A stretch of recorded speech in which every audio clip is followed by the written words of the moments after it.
Assalamualaikum warahmatullahi wabarakatuh. Bismillahirrahmanirrahim. Alhamdulillahi rabbil alamin. Wassalatu wassalamu ala asyrafil anbiya'i wal mursalin Sayyidina wa habibina wa syafi'ina wa maulana Muhammadin wa ala alihi wa ashabihi wa ummatihi ila yaumiddin. Amma ba'du, faqala subhanaka la ilma lana illa ma 'allamtana innaka antal alimul hakim. Wa qala rabbi shrah li sadri wa yassir li amri wa hlul 'uqdatam min lisani yafqahu qawli. Rabbi yassir lana wa la tu'asir alaina minkum ya karim. Ma'asyiral muslimin, jamaah salat maghrib rahimakumullah. Syukur alhamdulillah kita sanjungkan segenap puja-puji kehadirat Allah Subhanahu wa taala atas limpahan taufik, hidayah, inayah dan juga berbagai anugerah yang diberikan kepada kita. Alhamdulillah kita dalam keadaan sehat walafiat, dan insyaallah kita dapat melaksanakan kewajiban dan juga tugas-tugas yang dibebankan kepada kita dengan sebaik-baiknya. Mudah-mudahan segala apa yang kita lakukan, kita amalkan senantiasa mendapatkan ridha dan keberkahan dari Allah Subhanahu wa taala. Salawat dan salam kita haturkan kepada junjungan kita Nabi Muhammad sallallahu alaihi wasallam beserta keluarganya, para sahabatnya dan semua pengikutnya hingga akhir zaman. Ma'asyiral jamaah rahimakumullah, kita kembali melanjutkan kajian tafsir hadis kita, dan sebagaimana biasa sebelum kita lanjutkan kajian kita membaca suratul Fatihah. Pertama kita niatkan bahwa mudah-mudahan kita semua senantiasa mendapatkan kemudahan dalam berbagai urusan dan juga kesuksesan di dalam tugas-tugas kita, dalam karir kita, dan tentu untuk masa depan kita, baik masa depan di dunia ini dan terlebih untuk di akhirat kelak. Yang kedua, kita niatkan Fatihah ini jika ada saudara-saudara kita yang mungkin pada hari-hari ini sedang mendapatkan gangguan kesehatan atau sedang mendapatkan ujian dari sisi kesehatan, mudah-mudahan Allah segera mengembalikan kesehatannya dan kembali dapat pulih seperti sedia kala. Dan yang ketiga, kita niatkan Fatihah ini, mungkin ada saudara-saudara kita yang pada sore hingga petang dan malam hari ini bertugas di lapangan. Mudah-mudahan Allah senantiasa memberikan kemudahan dalam menyelesaikan tugas-tugasnya, dan kemudian juga dapat kesuksesan, dapat keamanan, perlindungan, dan ridha dari Allah Subhanahu wa taala. Kemudian yang keempat, kita niatkan Fatihah ini untuk saudara-saudara kita yang di berbagai tempat mendapatkan ujian, cobaan, bahkan mungkin gempuran karena situasinya perang dan seterusnya. Mudah-mudahan Allah segera mengembalikan kepada kedamaian, mengembalikan kepada ketentraman, sehingga bisa melakukan aktivitas kehidupan sebagaimana manusia yang lainnya yang ada dalam kedamaian maupun ketentraman. Ala hadhihi niyyah wa ala kulli niyatin salihah wa ila hadratin Nabil Mustafa Sayyidina Rasulullah sallallahu alaihi wasallam. Al-Fatihah. A'udzu billahi minasyaitonir rajim. Bismillahirrahmanirrahim. Alhamdulillahi Rabbil Alamin, Ar-Rahmanir Rahim, Maliki Yawmiddin, Iyyaka na'budu wa iyyaka nasta'in, Ihdinas siratal mustaqim, siratal ladzina an'amta 'alaihim ghairil maghdubi 'alaihim waladdallin. A'udzu billahi minasyaitonir rajim. Bismillahirrahmanirrahim. Kita di ujung bab yang terkait dengan pakaian. Karena setelah bab pakaian ini kita akan sampai kepada kitab Adabun Naum, kitab tentang etika atau adab tidur. Jadi, tidur saja dalam konteks agama itu memang jelas ada aturannya, ada etikanya. Dan Allah sudah mengatur kehidupan kita.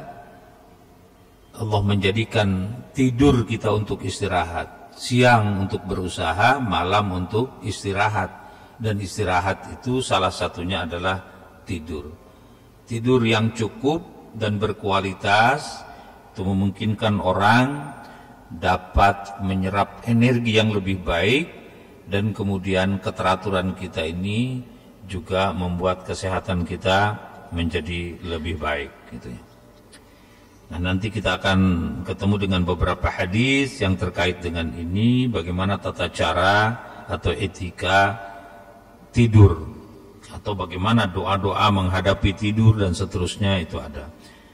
Kemarin ketika kita bicara soal pakaian juga demikian. Nah, ini kita berada di 1 Zulhijjah. Ya, jadi kalau hari ini tanggal 1, itu kalau orang tua dulu ngitungnya hari ini hari Rabu, Rabu sudah 8, Kamis Jum'ah itu tanggal 10. Berarti tanggal 10 itu atau 10 Zulhijjah itu adalah hari Raya Idul Qurban atau Idul Adha atau Lebaran Agung, apapun namanya, yang jelas 10 Zulhijjah itu menjadi satu waktu yang sangat penting dalam konteks keagamaan Islam kita, dalam keagamaan kita. Ya. Biasanya banyak orang menyampaikan dari musyawal puasa yang nanti insya Allah akan ketemu dengan puasa Tarwiyah, kemudian Arafah, tanggal 8, tanggal 9, tanggal 10-nya haram berpuasa, 11-nya tasyrik, 12, 13 sama hari tasyrik. Jadi kalau hari tasyrik itu haram puasa. Jadi puasa dalam sepanjang tahun bagi umat Islam itu ada waktu yang haramnya, yaitu 10 Zulhijjah, 11 Zulhijjah, 12 Zulhijjah, 13 Zulhijjah, dan 1 Syawal itu kemarin itu. Itu hari di mana 5 hari dalam setahun itu umat Islam dilarang atau haram hukumnya berpuasa.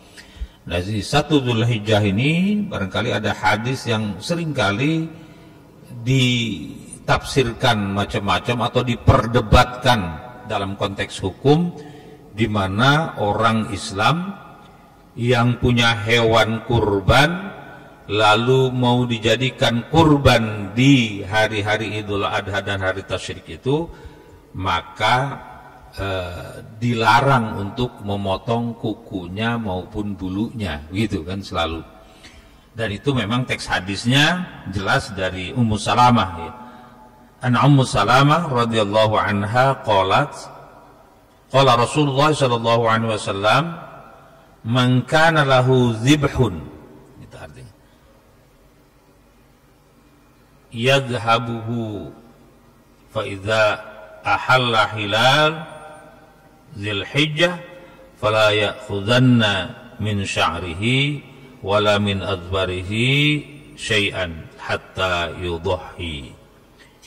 Dari Ummu Salamah radhiyallahu anha, ia berkata, qala Rasulullah sallallahu alaihi wasallam, Rasul sallallahu alaihi wasallam bersabda, man kana lahu dzibhun, siapa yang memiliki hewan kurban, hewan kurban ya, yadbahuhu, kemudian untuk dijadikan kurban pada saatnya 10, 11 atau 12 atau 13 Zulhijjah. Fa idza halla hilal, ketika datang hilal Zulhijjah di bulan Zulhijjah.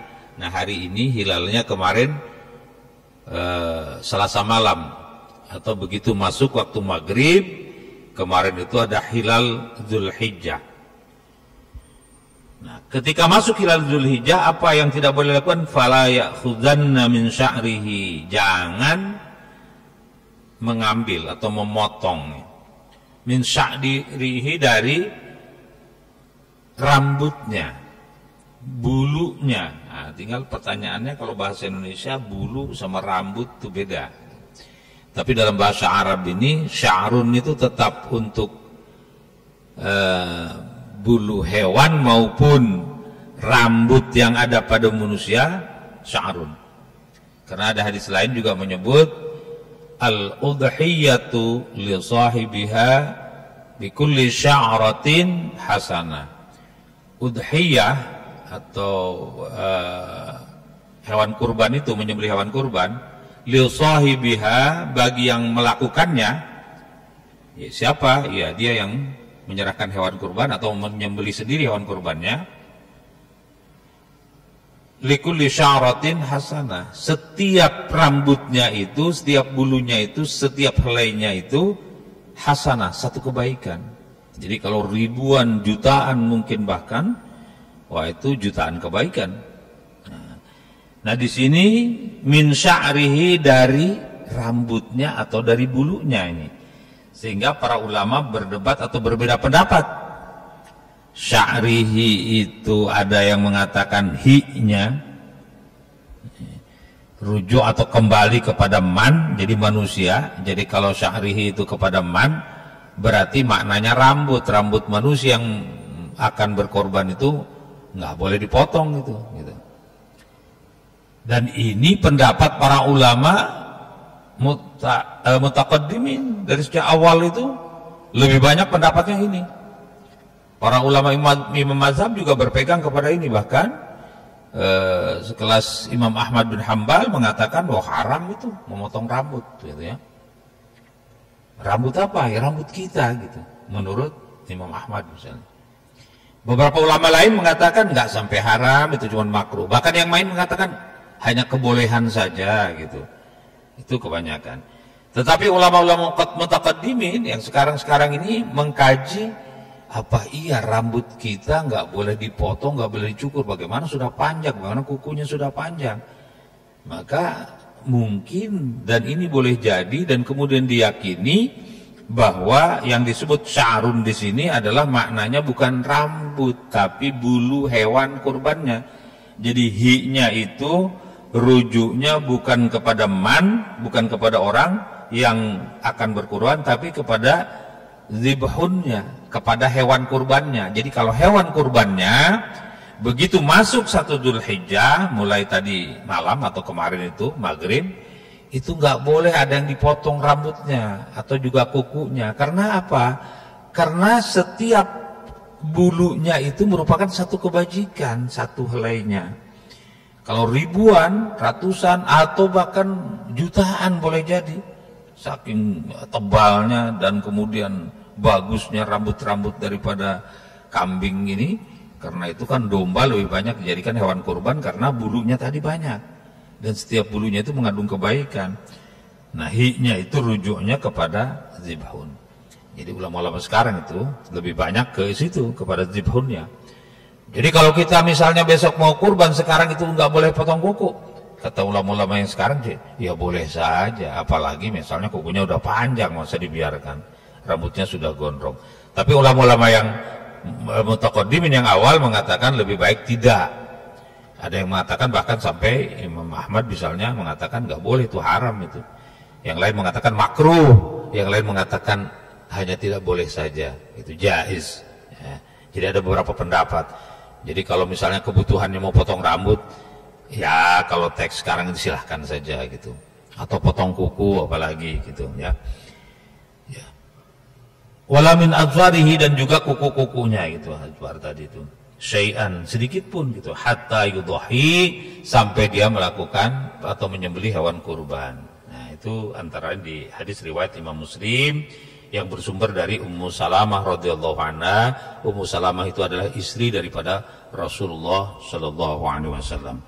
Nah, itu terkait dengan hari ini 1 Dzulhijjah.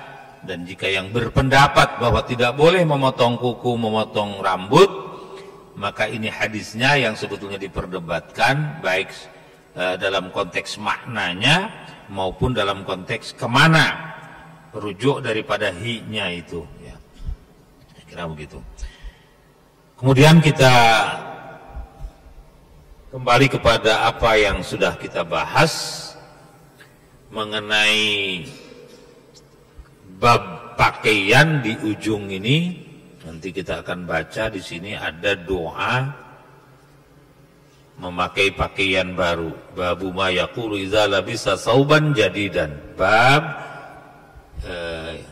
apa yang harus dikatakan, diucapkan atau doa yang dibaca ketika pakaian kita labisa sauban jadidan, ya, jadi baru, itu ada doanya.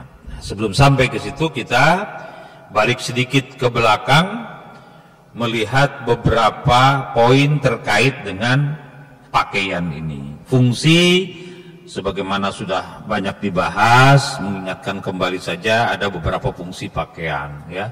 Sebagai penutup aurat, sebagai hiasan, kepantasan, kegagahan, kemudian sebagai perisai atau pelindung dalam suasana terik panas maupun dalam kondisi dingin. Itu adalah fungsi-fungsi pakaian yang antara disebutkan di dalam Al-Quran. Kemudian dari sisi warna, itu ada bab khusus tentang warna pakaian, yang Nabi SAW menyukai banyak warna atau memakai banyak warna. Jadi tidak selalu putih ya, gitu. Kadang-kadang lebih disukai. Tapi di satu ketika memakai pakaian merah, bahkan dipuji oleh banyak orang, sangat indah, sangat ganteng, sangat gagah Nabi pakaian warna merah. Kemudian warna hijau, bahkan kuning maupun hitam, itu dipakai juga oleh Rasulullah SAW. Bahkan ketika ada sahabat Khadijah memakai pakaian yang hijau bagus sekali, ya, kalau sekarang hijau itu banyak coraknya, banyak macamnya, hijau sage dan macam-macam gitu ya. Itu jadi hijau daun itu juga dipuji oleh Nabi SAW. Jadi dari sisi warna pakaian memang banyak yang menyebut Nabi lebih suka warna putih karena itu kelihatan bersih. Itu juga disebutkan dalam hadis-hadis yang sudah kita bahas. Tetapi tidak sedikit juga Nabi memakai pakaian di luar warna putih, apakah itu merah, apakah itu hijau, kuning, hitam, dan lain-lain. Kemudian soal ukuran juga disebutkan dalam hadis-hadis Rasulullah yang kita sudah bahas. Yang paling sering ya tentu disebutkan adalah gamis atau komis tulisannya. Gamis itu dimaknai sebetulnya di dalam konteks kita adalah kemeja. Tetapi biasanya kemeja yang ada terusannya ke bawah. Tapi tidak jarang Nabi SAW terusannya ke bawah itu pakai izar. Izar itu sarung. Atau setelan yang ke bawah tapi di luarnya pakai semacam jas kalau istilah sekarang. Atau sejenis mantel ketika saat-saat musim dingin dan lain sebagainya, itu juga biasa dilakukan oleh Nabi SAW. Dan Nabi menyampaikan bahwa pakaian-pakaian itu silahkan saja, tetapi ada ukuran tertentu di mana kemeja itu tangan panjang. Ukurannya kita rata-rata adalah tangan panjang. Nah, Nabi SAW itu rata-rata seperti itu. Apalagi pakaian-pakaian yang terkait dengan libasut taqwa, pakaian-pakaian takwa. Soal gamis kita juga menguraikan agak panjang karena juga dikaitkan dengan peristiwa Nabi Yusuf itu pakaiannya disebut gamis. Wa kana qamisuhu, gamisnya dan seterusnya. Kita kemarin sudah bahas. Nah, ada yang barangkali perlu digarisbawahi secara khusus terkait dengan pakaian itu adalah apa sih yang pantas? Itu diperintahkan oleh Nabi sallallahu alaihi wasallam, irfa' izaraka ila nisfis saq. angkat pakaianmu kepada pertengahan betis gitu. Jadi Nabi menyuruh berpakaian ke bawah itu izar atau sarung gitu, celana dan sebagainya, itu ila nisfis sak, setengah betis. Fa in abaita, kata Nabi, kalau tidak mau, kalau enggan, waduh, saya kok harus setengah betis, jelek banget betis saya dan seterusnya dan sebagainya, atau enggak pantas saya merasanya. Kata Nabi, fa ilal ka'bain, maka ukurannya semata kaki. Jadi enggak mutlak setengah betis ya, semata kaki. Fa in abaita fa ilal ka'bain, maka ukurannya semata kaki ya. Jadi itu ukuran pakaian, kata Nabi sallallahu alaihi wasallam, kalau tangannya adalah kepergelangan tangan, sementara kepada bawah itu apakah itu izar, yakni sarung, atau celana, atau terusan daripada kamis atau gamis, itu adalah nisfus sak atau setengah betis, atau kalau enggak katanya ilal ka'bain, itu sampai kepada mata kaki. Itu yang paling pantas, paling pas. Nah, kalau ditanya kenapa, banyak manfaatnya, banyak hikmahnya. Kenapa harus semata kaki? Ya karena boleh jadi ada kotoran-kotoran ketika jalan yang ada di lantai atau di bawah, kalau melewati mata kaki itu tersapu gitu. Nah, dulu banyak pakaian-pakaian itu yang bukan saja sampai melewati mata kaki, tapi menjulur panjang gitu. Sampai kalau istilah orang dulu itu koboi menyapu jalanan gitu ya. Jadi karena cutbray, di atasnya, di lututnya kecil, ke bawahnya itu besar, disebut hai koboi kolot ya, apa istilahnya itu, koboi tua ya, pakaianmu itu menyapu jalanan. Nah itu yang kata Nabi sallallahu alaihi wasallam, wa iyyaka isbaril izar, bahwa Anda hati-hati jangan sampai isbal al izar, yakni ukuran celana atau sarung atau gamisnya melewati mata kaki sampai menyapu jalanan. Kenapa? Fa innaha minal makhifah. Jadi itu menunjukkan kesombongan. Jadi kalau orang berpakaian sampai menyapu jalanan itu, yang disebut isbal, itu adalah tanda kesombongan. Sehingga ya Allah berfirman, la yuhibbul makhilah, la yuhibbul makhilah. Allah tidak menyukai kesombongan yang ditunjukkan dengan cara memakai pakaian yang sampai menyapu jalanan. Nah, pernah ketika Nabi sallallahu alaihi wasallam menyampaikan hadis seperti ini, itu Abu Bakar merasa tersinggung. Ya Rasul, saya begitu masuk dong kategori sebagai orang yang tidak boleh terkena hukuman isbal. Kata Nabi sallallahu alaihi wasallam, Anda tidak, karena Anda tidak sombong gitu.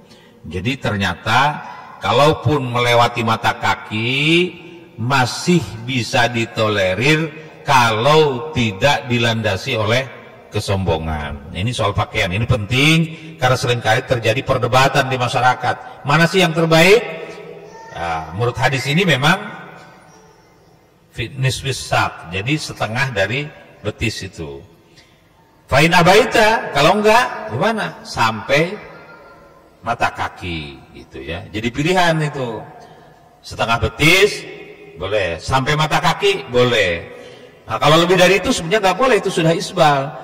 Tetapi boleh kalau tidak karena sombong. Begitu hadis-hadis yang pernah kita bahas kemarin itu. Jadi tidak mutlak betul ya.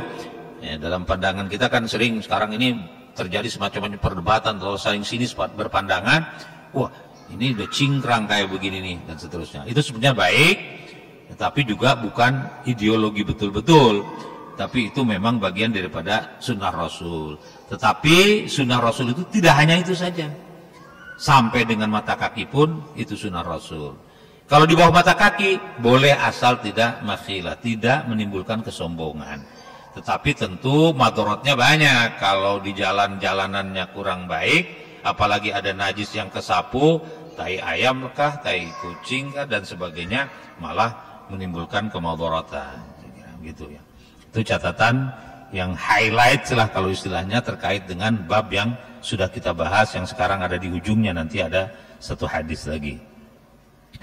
Kemudian juga yang penting untuk kehidupan kita, ya bukan tidak penting yang lain-lainnya hadis yang banyak itu yang pernah kita bahas, tapi saya meng-highlight, menggarisbawahi antara lain sabda Rasulullah Shallallahu Alaihi Wasallam bahwa disebutkan iyyakum qadimun, innakum qadimuna ala ikhwanikum. Jadi sesungguhnya Anda itu seringkali ingin bertemu dengan saudara-saudara Anda, sering bersilaturahim, sering beranjang sana dalam kehidupan ini. Bahkan sekarang ini sering tamasya. Tamasya itu bahasa Al-Quran, itu bahasa Arab itu. Di Al-Quran itu disebutkan tamasya itu dengan kata-kata yang jelas, memang tamasya. Kalau dulu ya bahasa kita, bahasa Indonesia tamasya. Jadi ada famsu fi manakibiha. Jadi bumi ini diciptakan oleh Allah itu mudah untuk dilewati, untuk dilalui, untuk didatangi. Famsu, maka bertamasyalah fi manakibiha, terhadap satu model destinasi yang memiliki keunggulan-keunggulan gitu. Itu Al-Quran menyebut demikian di surah Al-Mulk itu. Jadi tamasya. Banyak juga orang. Jadi kenapa? Lalu apa perintah Nabi ketika kita memang harus banyak beranjang sana, bersilaturahim, bahkan dianjurkan untuk pergi ke tempat-tempat yang memiliki destinasi yang baik. Apakah itu pantai yang pemandangannya baik, misalnya ada tempat bersejarah yang memberikan makna dan manfaat, ataukah juga pegunungan-pegunungan yang indah, bagaimana mengagungkan ciptaan Allah yang memang sangat agung itu. Nah, dikatakan dalam hadisnya itu fa aslihu rihalakum, maka perbaikilah atau baguskanlah rihalakum, kendaraanmu. Jadi perintah Allah itu. Jadi meskipun di beberapa hadis juga ada hadis yang menyuruh kita untuk hidup sederhana, tidak menunjukkan gitu kemewahan-kemewahan, tetapi dengan bersyukur menikmati apa yang Allah berikan. Kalau kita diberikannya misalnya rezeki yang lumayan sehingga beli mobil Alphard itu bisa, ya silahkan digunakan. Dan Allah juga senang menunjukkan tanda-tanda kesuksesan orang itu karena nikmat Allah. Tetapi yang tidak boleh adalah untuk kesombongannya. Jadi menunjukkannya itu adalah untuk rasa syukur kepada Allah, sekaligus juga memberikan perhatian dan juga kebaikan dan juga bagian kepada orang lain. Ya itu. Di situ maknanya. Jadi fa aslihu rihalakum. Jadi baguskan kendaraanmu. Itu perintah Nabi. Baguskan kendaraanmu, rapihkan kendaraanmu untuk bersilaturahim, beranjang sana, tamasya dan lain sebagainya, yang sesuai dengan perintah Allah. Apalagi wa aslihu libasakum, dan juga ya libas itu atau pakaian itu indahkan, baguskan, rapihkan lah gitu. Jadi kendaraan, pakaian supaya rapi. Hatta takunu ka'annakum syammatun finnas, sehingga Anda menjadi syammatun finnas, menjadi apa tetenger itu ya, katakanlah menjadi prototipe gitu. Anda menjadi prototipe, contoh teladan dalam berpakaian, dalam berkendaraan, tidak menunjukkan kesombongan, tapi menunjukkan rasa syukur dengan berbagi, dengan menunjukkan kelebihan harta itu juga dengan memberikannya kepada orang lain dan seterusnya. Itulah yang diinginkan oleh Allah Subhanahu wa taala, di mana manusia disenangi oleh Allah ketika menampakkan apa yang diperolehnya dari nikmat Allah Subhanahu wa taala untuk kebaikan-kebaikan sebagai wujud rasa syukur kepada Allah Subhanahu wa taala. Ini baru terkait dengan pakaian. Kemudian innallaha yuhibbu ayyura asar ni'mati. Jadi nikmatnya Allah itu kalau kita tampakkan ya Allah sangat senang gitu ya. Juga terkait dengan pakaian ini ada larangan-larangannya.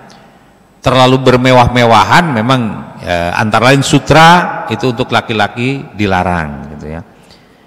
Emas juga demikian, untuk laki-laki itu dilarang. Karena itu hilah para ulama biasanya, kalau emas itu ya kalau laki-laki dicampurlah dengan batu, dengan apa begitu, supaya tidak 100% emas. Nanti takutnya ditanya gitu.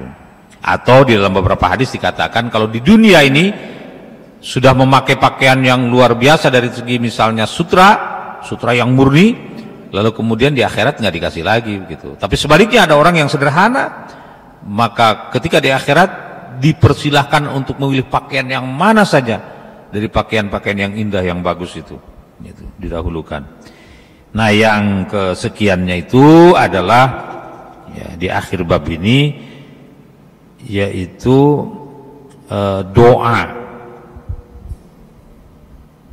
Disebut ma yaqulu idza labisa sauban jadidan. Jadi ada doanya ketika berpakaian itu, terutama pakaian baru, sauban jadidan. Hadis yang ke-813, Bismillahirrahmanirrahim. An Abi Sa'id Al-Khudri radhiyallahu anhu qala. Dari Abu Sa'id Al-Khudri, Abu Sa'id itu namanya Sa'ad bin Malik bin Sinan Al-Khudri radhiyallahu anhu qala. Karena Rasulullah sallallahu alaihi wasallam adalah Rasulullah sallallahu alaihi wasallam idza stajadda sauban sammahu bi ismihi. Apabila Rasulullah sallallahu alaihi wasallam mendapatkan atau memakai pakaian yang baru gitu, sammahu bi ismihi, disebut pakaiannya itu namanya, nama pakaiannya apa? Misalnya di sini contohkan imamah. Apa tuh imamah? Itu sorban. Au qamisan atau gamis, kemeja. Disebutkan itu. Ini kemeja baru. Nah, ini sorban baru. Au ridaan atau selendang. Ya, selendang. Au ridaan, selendang. Yaqulu, ya, disebutkan namanya oleh Rasulullah SAW. Yaqulu, kemudian Nabi berdoa. Apa doanya? Sambil dipakaikan itu, Allahumma lakal hamdu anta kasautanihi. Ya Allah, segala puji hanya bagimu, dan saya mendapatkan pakaian baru ini dari Anda gitu, dari Engkau ya Allah. Jadi nikmat ini dari Allah. As'aluka khairahu. Nah, saya bermohon kepadamu, yaitu kebaikan dari pakaian yang saya pakai ini, yang baru ini. Wa khaira ma suni'alahu, dan juga kebaikan dari apa yang pakaian ini diciptakan untuk itu. Untuk apa? Ya kalau gamis kan untuk dipakai gitu. Sorban untuk diselendangkan atau diikatkan gitu. Nah, itu supaya ada kebaikan dari pakaiannya itu maupun dari apa yang dipakainya, dimaksudkan untuk dipakainya. Jadi kalau istilah dalam kehidupan ini, pakaian ini baru, maka mudah-mudahan memberikan kemanfaatan dan keberkahan, dan ketika dipakai pantas baik dan menimbulkan kepercayaan diri, serta juga menimbulkan penghargaan orang lain lebih baik.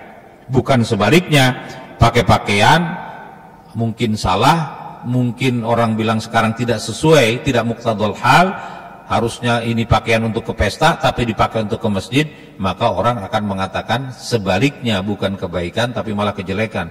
Nggak pantas, meskipun pakaiannya baru, mewah, bagus, tapi dibawanya misalnya ke masjid dengan terlalu mencolok, ya menjadi lain. Tapi mungkin kalau ke pesta, ya bisa cocok, bisa pas. Jadi di situ antara lain Nabi berdoa bahwa pakaian ini dipakainya untuk apa? Mudah-mudahan membawa kebaikan, dan ketika dipakai untuk itu, maka kebaikannya menjadi bertambah-tambah. Dan juga berlindung kepada Allah dari kejelekan pakaian itu.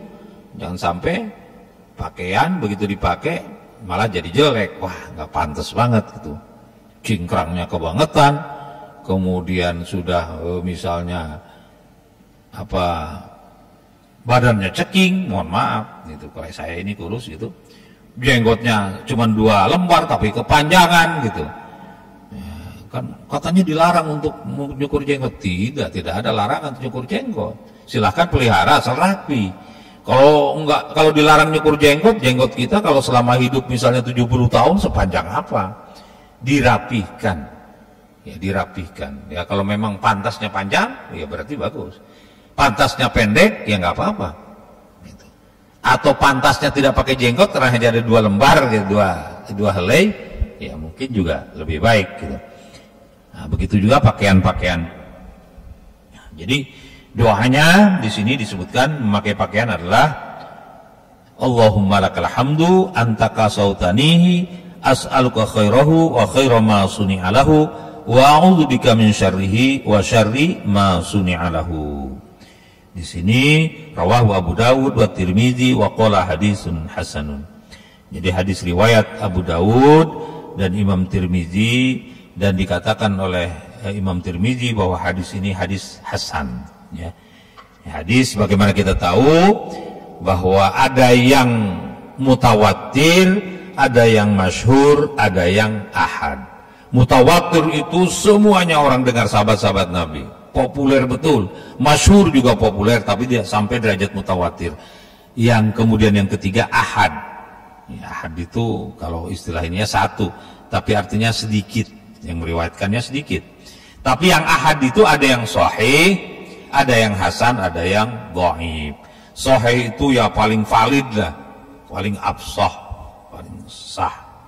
Kemudian yang hasan itu baik, ya.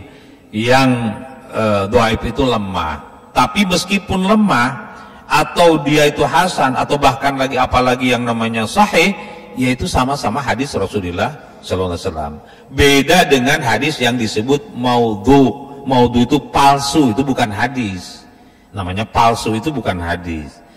Itu lain dengan kalau kita membeli gigi palsu masih bisa dipakai, itu nggak ada masalah. Tapi kalau hadis palsu ya tidak boleh dipakai, itu bukan hadis namanya. Kalau dhaif kata Imam Ahmad, pakai silahkan saja untuk fadhailul amal. Dhaif juga kan dari Nabi, itu kan dhaif itu kan yang meriwayatkannya, bukan nabinya, bukan hadisnya. Kita jangan salah kira, oh ini hadisnya dhaif, buang aja. Enggak, hadis itu dari Nabi. Kalau dhaif, lain dengan maudhu, itu beda ya. Jadi hadis dari itu ada mutawatir, ada masyhur, ada ahad. Yang ahad itu ada sahih, ada hasan, ada dhaif. Yang ini hasan katanya. Bagus berarti. Itu dipakai silahkan. Kalau yang dhaif memang tidak dijadikan hujjah hukum. Jadi kalau berdebat pasti kalah. Ini yang lebih sahih gitu. Tapi untuk dipakai, pakai. Untuk ibadah apalagi, fadhailul amal, oh jelas itu. Karena ini hadis dari Nabi SAW. Walaupun misalnya dhaif, tapi maudhu, nah itu bukan hadis, itu namanya palsu, itu bukan hadis. Nah, jadi ini tadi hadis hasan. Ini ada 52, sebentar lagi lah, satu hadis lagi. Satu hadis ini kita anggap selesai. Kalaupun ada pertanyaan, nanti pertanyaan di pertemuan yang akan datang terkait dengan pakaian. Pakaian itu satu dari trilogi tentang kedekatan bab-bab yang terkait dengan pakaian, makanan, dan minuman. Kalau kita terkait dengan sandang pangan ini, makanan, minuman, pakaian. Ini secara khusus begitu banyak hadis-hadisnya. Nah, kita lanjutkan ke bab atau kitab Adabun Naum ke 127, hadisnya hadis ke 814. Bismillahirrahmanirrahim. Ini keburu kali satu hadis ya. Ini udah 53 ya. Jadi ya 7 menit lagi, 5 menit lagi lah paling tidak. Bismillahirrahmanirrahim. Anil Barra bin Azib radhiyallahu anhuma qala kana Rasulullah sallallahu alaihi wasallam idza awa ila firashihi nama ala shiqqihi al-aymani. Jadi menurut hadis yang bersumber dari Barra bin Azib radhiyallahu anhuma, mudah-mudahan Allah meridhai Barra dan Azibnya, ayahnya. Karena Rasulullah sallallahu alaihi wasallam adalah Rasulullah sallallahu alaihi wasallam idza awa ila firashihi, kalau sudah menuju tempat pembaringannya, firash, dipannya, tempat tidurnya, tempat pembaringannya, mau tidur, nama mau tidur ya, ala shiqqihil aiman, beliau itu berbaring dengan apa, bagian pinggang kanan, apa, tidurnya itu menghadap kanan ya, kanan, shiqqihil aiman. Jadi bukan miring ke kiri gitu ya, miringnya ke kanan Itu Rasulullah SAW disebutkan di hadis ini diriwayatkan oleh Imam Bukhari ini, yang pasti sahihnya. Imam Bukhari itu sahih, Imam Muslim sahih, gitu ya. Imam hadis lain juga banyak yang sahih, tetapi kalau jaminannya 100% kalau hadis Imam Bukhari pasti yang sahih, karena beliau meriwayatkan dan menemukan sekitar 600.000 hadis, kata Imam Bukhari. Saya menemukan 600.000 hadis dan saya hafal betul, kata Imam Bukhari, itu 300.000 diantaranya dengan sanad-sanad yang itu an-an. Imam Bukhari kan dari gurunya siapa? Imam Ahmad. Imam Ahmad dari gurunya siapa? Imam Syafi'i dari gurunya siapa? Imam Malik dari gurunya beberapa, itu sampai kepada Rasulullah SAW. Tinggal satu ini lagi. Nah misalnya itu sudah jelas sahihnya itu. Nah ketemu dengan 6.000 laki itu aktsara min alfi rajulin minal ulama bil amsar, kata beliau itu. Saya menemukan ribuan ulama di berbagai sudut kota. 600.000 hadis, 300.000 hafal di luar kepala dengan sanad-sanadnya tadi itu. Nah yang sahih itu, kata beliau, itu 200.000 itu dijamin sahihnya, sangat sahih. Tapi yang dimuat di dalam kitab hadis beliau itu hanya 7.000-an. Jadi kalau kita baca Sahih Bukhari kurang lebih 7.000, itu pun ada yang diulang-ulang. Ya tentang niat misalnya di sini hadisnya sama dengan tentang tujuan misalnya, ada yang berulang. Tapi itu hanya 7.000. Jadi yang sahih yang diketahui diriwayatkan oleh Imam Bukhari aja, yang nggak dicantumkan dalam kitabnya dan mungkin di mana adanya masih ratusan ribu. Jadi ini sedikit dari yang dimuat itu. Nah itu. Jadi ketika Nabi SAW membaringkan badannya, ya tentu sebelah kanan ya, qala, ia berdoa. Apa doanya? Ya di doa tidur nih, doa mau tidur ya. Kalau udah tidur nggak bisa berdoa, ya udah tidur. Kadang-kadang kita kalau ditanya, enak nggak tidurnya? Enak. Kapan enaknya? Kalau sebelum tidur kan belum merasakan tidur. Kalau lagi tidur nggak terasa. Gimana enaknya? Tapi setelah tidur mungkin enak, seger, itu. Oh tidurnya enak banget. Padahal ketika tidur dia nggak tahu. Nah sebelum tidur Rasulullah SAW berdoa. Apa doanya? Allahumma aslamtu nafsi ilaik, wajjahtu wajhi ilaik, wa fawwadtu amri ilaik, walja'tu dhahri ilaik, raghbatan wa rahbatan ilaik, la malja'a wa la manja'a minka illa ilaik. Amantu bi kitabika alladhi anzalta wa nabiyyika alladhi arsalta. Jadi doa Nabi adalah Allahumma aslamtu nafsi ilaik, ya Allah aku berpasrah diri kepadamu, ilaik, memasrahkan diriku kepadamu. Wa wajjahtu wajhi ilaik, aku hadapkan wajahku kepadamu, gitu. Wa fawadtu amri ilaik, dan aku pasrahkan juga ini, tapi maknanya itu aku serahkan ya, urusanku ilaik kepadamu. Jadi menyerahkan urusannya kepada Allah Subhanahu wa taala. Wal ja'tu dhahri ilaik, dan aku juga menyandarkan tubuhku ini kepadamu juga. Jadi menyandarkan juga kepada Allah Subhanahu wa taala. Raghbatan wa rahbatan. Raghbatan itu harapan, wa rahbatan, dan juga sebuah ketakutan dari Allah. Jadi kita berharap kepada Allah, tapi juga sebetulnya takut kepada Allah. Berharap kepada Allah bahwa segala apa yang kita lakukan, harapan kita, apa yang kita lakukan diterima, diridhoi Allah, dan kita khawatir, takut kalau Allah benci kepada kita. Jadi kebencian maupun pengharapan itu semua pasrahkan kepada Allah. Dan juga apa ya, raghbatan wa rahbatan. Kemudian la manja'a wa la manja'a illa minka illa ilaik. Nah kalau kepada orang lain kita takut, maka berlindung kepada yang lainnya lagi. Misalnya takut kepada macan, ya berlindung dengan tembok, dengan segala macam. Kalau di sini takut kepada Allah, maka berlindungnya pun kepada Allah. Ini keistimewaannya. Kita khawatir, kita berharap kepada Allah. Kita khawatir kepada Allah karena takut. Tapi juga kita berharap kepada Allah. Jadi segalanya kita hadapkan kepada Allah. Amantu bi kitabika alladzi anzalta. Aku beriman kepada kitabmu yang kau turunkan, dan aku juga beriman kepada nabi yang kau utus kepada kita. Jadi Nabi SAW pun masih menyebut nabi-nabi sebelumnya, beriman, mengimani kepada nabi-nabi yang datang sebelum Nabi Muhammad SAW, sebelum dirinya. Jadi begitu doanya, dan ini hadis yang diriwayatkan oleh Imam Bukhari, bahwa ketika kita berbaring menuju tempat pembaringan maka jangan lupa doa. Di tempat lain nanti kita akan ketemu yang pendek itu, yaitu Bismika Allahumma ahya wa amut gitu.